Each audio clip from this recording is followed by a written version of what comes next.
है वो lab measurement of iron है कि हमारे पास लैब में हम आयरन की मेजरमेंट कैसे करेंगे। देखें, जो हमारे पास नॉर्मल आयरन है सीरम में, उसे हम क्या कहते हैं, सीरम आयरन।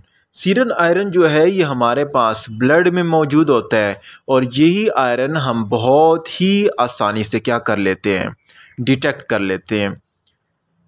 और इसके साथ साथ आपकी लैब मेजरमेंट में तो डायरेक्ट डिटेक्शन हमारे पास सीरम आयरन से होगी, और दूसरा जो इनडायरेक्ट डिटेक्शन है वो हमारे पास टोटल आयरन बाइंडिंग कैपेसिटी के थ्रू होगी कि आपके पास आयरन बाइंडिंग कैपेसिटी कितनी है, कि आयरन जो बाइंड हो रहा है, जो total iron binding capacity, it will mayor, ये हमारे पास क्या मेयर करता है, इट विल मेयर ट्रांसफरीन मालिक्यूल। ये हमारे पास कौन से मालिक्यूल को मेयर करता है, ट्रांसफेरिन मालिक्यूल को मेयर करता है। कहाँ पर, ट्रांसफरीन मालिक्यूल को मेयर करता है in water, in blood. Blood में हमारे पास ट्रांसफरीन मालिक्यूल को मेयर करता है total iron binding capacity, measure transferrin. तो देखें, आयरन जो है हमारे पास सीरम आयरन जो मौजूद है ब्लड में, उसकी डिटेक्शन हो रही है, और टोटल आयरन बाइंडिंग कैपेसिटी जो हमारे पास ट्रांसफरीन मालिक्यूल जो आयरन को ट्रांसफ़र करता है ब्लड में, वो उसके थ्रू होता है। और साथ साथ आपको पता होना चाहिए कि थर्ड वन में आपके अगर मेजरमेंट कर रहे हैं तो परसेंटेज सेचुरेशन, कि आयरन जो परसेंटेज सेचुरेटेड है, कितने परसेंट आयरन हमारे पास ट्रांसफरीन के साथ सेचुरेटेड है, जो उसे लेके जा रहा था ब्लड से, कहाँ, जो ब्लड से लीवर को और बोन मैरो को लेके जा रहा था। नॉर्मल इसकी सेचुरेशन की अगर मैं बात करूँ तो नॉर्मल 33% होता है, अगर उससे कम हो तो फिर एनीमिक कंडीशन आ जाएगी। तो यहाँ पर आयरन सीरम आयरन की फॉर्म में हम डिटेक्ट इजीली कर सकते हैं, और ट्रांसफरीन मालिक्यूल के थ्रू हमारे पास टोटल आयरन बाइंडिंग कैपेसिटी आ जाती है। और इसके अलावा आप मालूम भी कर सकते हैं एक और मालिक्यूल के थ्रू जिसका नाम है सीरम फेरेटिन। अभी सीरम फेरेटिन क्या है, सीरम फेरेटिन हर उस मालिक्यूल का नाम है जो आयरन को क्या कर देता है, आयरन को स्टोर कर देता है। किस में, आयरन को स्टोर कर देता है मैक्रोफेजेस में, और साथ साथ हमारे पास आयरन को स्टोर करता है कि लीवर के हेपेटोसाइट सेल में भी जाके स्टोर कर देता है। तो ये याद होना चाहिए कि सीरम फेरेटिन हमारे पास आयरन को स्टोर कर देता है। अगर आपके पास इस कंडीशन में आयरन की अमाउंट कम आ रही है तो आप कह सकते हैं कि it is related to iron deficiency anaemia. Iron deficiency anaemia का मतलब क्या है, तो यहाँ पर यही आ गया कि आयरन डिफिशिएंट हो रहा है हमारे पास, या तो आपका डाइटरी इनटेक कम है, या तो डाइटरी टेक कम है जो मैं बता चुका हूँ, वेजिटेबल, नॉन वेजिटेबल और मीट वगैरह, या आपका ब्लड लॉस ज़्यादा है जो हमारे पास डिफरेंट कंडीशन में आ सकता है, वो हम डिटेल में पढ़ चुके हैं प्रेगनेंसी की कंडीशन में भी। और साथ साथ देखिए, आयरन जो हमारे पास, आयरन डिफिशिएंसी एनीमिया की अगर मैं बात करूँ तो हमारे पास इन्फेंट में क्यों ज़्यादा होता है, इन्फेंट में इसलिए ज़्यादा होता है कि हमारे पास जो ब्रेस्ट फीड है उसमें आयरन, ब्रेस्ट फीड जो है उसमें ह्यूमन मिल्क है, उसमें ह्यूमन मिल्क में आयरन क्या होता है, ह्यूमन मिल्क में आयरन कम होता है। तो आयरन ह्यूमन मिल्क में कम होता है, तो इन्फेंटी में हमारे पास इस तरह ब्रेस्ट फीडिंग की कमी की वजह से, आयरन कमी की वजह से हमारे पास कंडीशन आती है। चिल्ड्रन की अगर मैं बात करूं तो चिल्ड्रन हमारे पास क्या होते हैं, चिल्ड्रन में पुअर डाइट होता है, पुअर डाइट होने की वजह से हमारे पास आयरन डिफिशिएंसी एनीमिया होती है। थर्ड में अगर मैं एडल्ट्स एज की बात करूं तो एडल्ट एज हमारे पास 20 से लेकर 50 ईयर तक आती हैं। तो 20 to 50 ईयर में हमारे पास डिफरेंट बीमारी अटैक कर सकती हैं। लाइक मैं आपको एक और मिसाल लूँ, पेप्टिक अल्सर। अगर पेप्टिक अल्सर हो गया किसी बंदे को यंग एज में, तो उसमें भी आयरन लॉस हो सकता है। या 20 to 50 के दरमियान अगर प्रेगनेंसी की कंडीशन में अगर प्रेगनेंसी की कंडीशन में आयरन लॉस हो रहा है तो उसमें भी आयरन डिफिशिएंसी एनीमिया भी हो सकता है। एडल्ट हो गया। Number 4th one, Elder person, जो बूढ़े बूढ़े लोग होते हैं जो 50 से प्लस होते हैं, उनमें क्या होता है, उनमें मोस्ट प्रॉबेबली आयरन डिफिशिएंसी होती है एक कंडीशन की वजह से, उसका नाम है कोलोनिक पॉलिप्स। या तो कॉलन में पॉलिप्स होंगे या तो कॉलन में हमारे पास कार्सिनोमा होंगे। पॉलिप्स या कार्सिनोमा की वजह से हमारे पास एल्डर पर्सन जो हैं उनमें भी आयरन डिफिशिएंसी एनीमिया हो सकती है। तो ये सारी कंडीशन जो है आयरन, सीरम आयरन को आपने कैसे मालूम करना है, सीरम आयरन को आपने मेजर कैसे करना है, और सीरम आयरन की जो ब्लड में आयरन है वो कैसे डिटेक्ट करना है, टोटल आयरन बाइंडिंग कैपेसिटी कैसे डिटेक्ट करनी है, परसेंटेज सैचुरेशन नॉर्मल कितनी है, और फेरेटिन जो आयरन जो स्टोर कर रहा है लीवर में और मैक्रोफेजेस में। देखिए आयरन डिफिशिएंसी एनीमिया जब आयरन लॉस हो जाए, कम हो जाए डाइटरी इनटेक में या ब्लड लॉस में, इन्फेंट में ब्रेस्ट फीडिंग की वजह से चिल्ड्रन में हमारा पूरा आयरन हो जाता है, और एडल्ट्स में अगर बात करूँ तो 20 to 50 ईयर पेप्टिक अल्सर हो जाते हैं मोस्ट प्रॉबेबली, और प्रेगनेंसी भी हो जाती है जिसमें हमारा मेनोरेजिया, मेनोरिया, ये सारी कंडीशन में हमारे पास नॉर्मल जो प्रेगनेंसी के लाइफ साइकिल है उसमें यह लॉस होता है। एल्डर में बात करो तो कोलोनिक पॉलिप्स होते हैं, और कार्सिनोमा की कंडीशन में भी हमारे पास आयरन की लॉसेज हो जाती है। अभी देखें जो आयरन आपके पास स्टोर हुआ है, जो आयरन आपके पास स्टोर है फेरेटिन की फॉर्म में, अगर ये आयरन स्टोरेज फॉर्म से कम हो जाए तो यहाँ पर आयरन की डिफरेंट कंडीशन आती हैं। तो मैं आपको stages of iron deficiency anaemia के बारे में बताता हूँ कि आयरन की डिफिशिएंसी एनीमिया में हमारे पास कौन कौन से स्टेजेस आ रहे हैं। Stages of iron deficiency anaemia. अभी जो आयरन डिफिशिएंसी एनीमिया है इसमें कौन कौन से हमारे पास स्टेजेस आ रहे हैं, और ये मैं बता रहा हूँ। जो स्टोरेज आयरन है, कौन सा था storage iron? Storage iron ferritin की फॉर्म में था। जो स्टोरेज आयरन है, अगर स्टोरेज आयरन क्या हो गया, अगर स्टोरेज आयरन डिप्लीटेड हो गया, स्टोरेज आयरन डिप्लीटेड हो गया तो हमारे पास क्या कम होगा, लो फेरेटिन।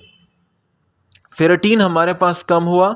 जो ही फेरेटिन कम हुआ, सीरम आयरन हमारे पास क्या हो जाएगा, सीरम आयरन हमारे पास कम हो जाएगा। सीरम आयरन आपके पास कम हुआ, आगे देखते जाए, कहानी सुनते जाए। सीरम में, ब्लड सीरम में ब्लड सेचुरेशन कम हो जाएगी।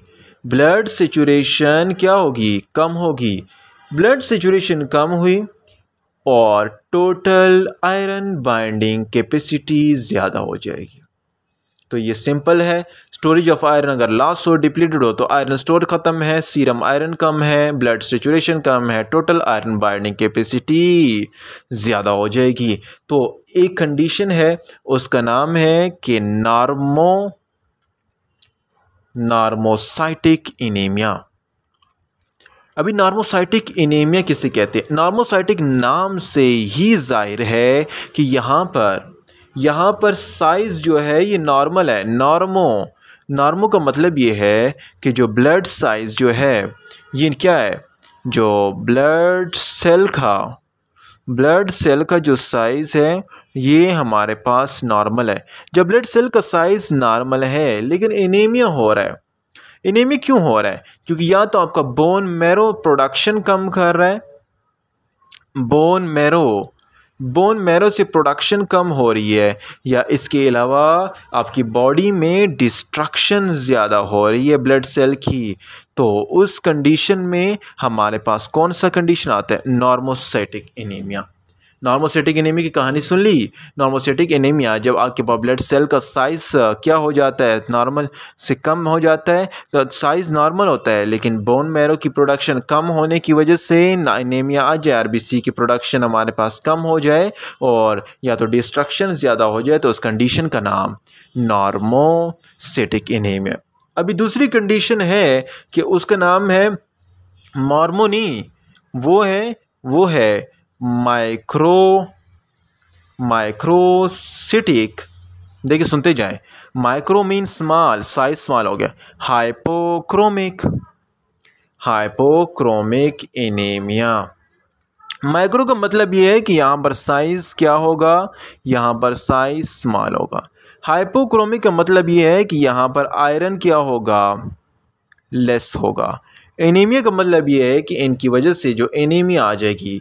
तो यहाँ पर क्या होता है, यहाँ पर इस कंडीशन में आपको बताता चलूँ, इस कंडीशन में हमारे पास जो बोन मैरो है, बोन मैरो से क्या हो रही है, कम तादाद में बन रहा है, फ्यू सेल्स बन रहे हैं।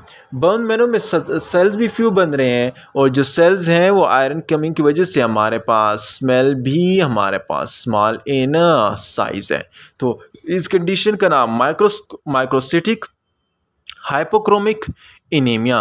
माइक्रोसिटिक हाइपोक्रोमिक एनीमिया के क्लिनिकल फीचर्स मैं आपको बता देता हूँ। इसके क्लिनिकल फ़ीचर की हम बात करें तो इसके क्लिनिकल फ़ीचर आपने याद रखने हैं कि माइक्रोसिटिक हाइपोक्रोमिक एनीमिया के क्लिनिकल फ़ीचर में फ़र्स्ट आता है कॉइलोनिकिया।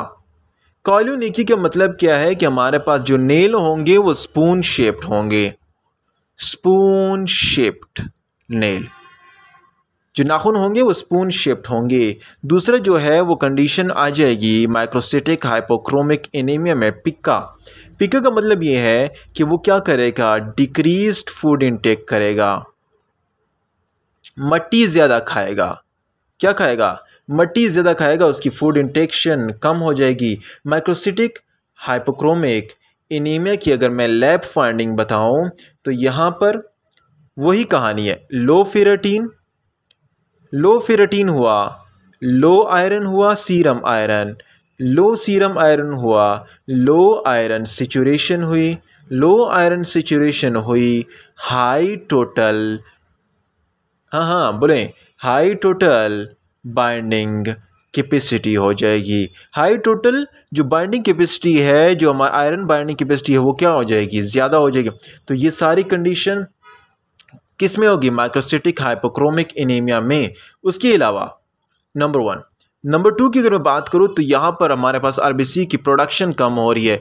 आरबीसी की प्रोडक्शन को ज़्यादा करने के लिए आपके पास जो आपके पास फ्री एरिथ्रोसाइट प्रोटीन या प्रोटोपोरफायरिन प्रोटीन जो है उसकी अमाउंट क्या हो जाएगी, ज़्यादा हो जाएगी। देखें जो हमारे पास यहाँ पर फ्री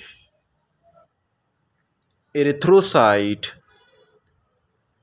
प्रोटोपोरफायरिन की अमाउंट भी ज़्यादा हो जाए। देखिए आपको मैं बता रहा हूँ कि आयरन की डिफिशिएंसी है, तो आयरन अब जो ब्लड सेल है वो प्रोटोपोरफायरिन और आयरन से बना है। आयरन अगर प्रोटोपोरफायरिन हमारे पास कम है तो सिडेरोब्लास्टिक एनीमिया में भी माइक्रोसिटिक आ रहा है। तो यहाँ पर इसकी कंसंट्रेशन भी बढ़ाएंगे ताकि हमारे पास ये जो कम शेप है, जो साइज़ कम है, इसको पूरा कर दिया जाए। तो वो हमारी बॉडी में फीडबैक मैकेनिज्म के थ्रू हमारे पास उसकी अमाउंट भी ज़्यादा हो जाएगी। ट्रीटमेंट की बात करें, इस आयरन डिफिशिएंसी की अगर मैं ट्रीटमेंट की बात करूं तो यहाँ पर अगर ट्रीटमेंट की बात की जाए तो इसकी ट्रीटमेंट में आपने क्या करना है, इसके ट्रीटमेंट में याद रखिए कि तो आपने डायरेक्ट एंड डायरेक्ट आपने उस पर्सन को सप्लीमेंट देने हैं, आयरन सल्फेट की फॉर्म में सप्लीमेंट देने, ताकि उसकी जो नॉर्मल आयरन की डिफिशिएंसी है वो डायरेक्ट पूरी कर दी जाए। तो यहाँ पर सारी कहानी किस चीज़ की गिर्द घूम रही है, सारी कहानी हमारे पास यहाँ पर आयरन की गिर्द घूम रही है।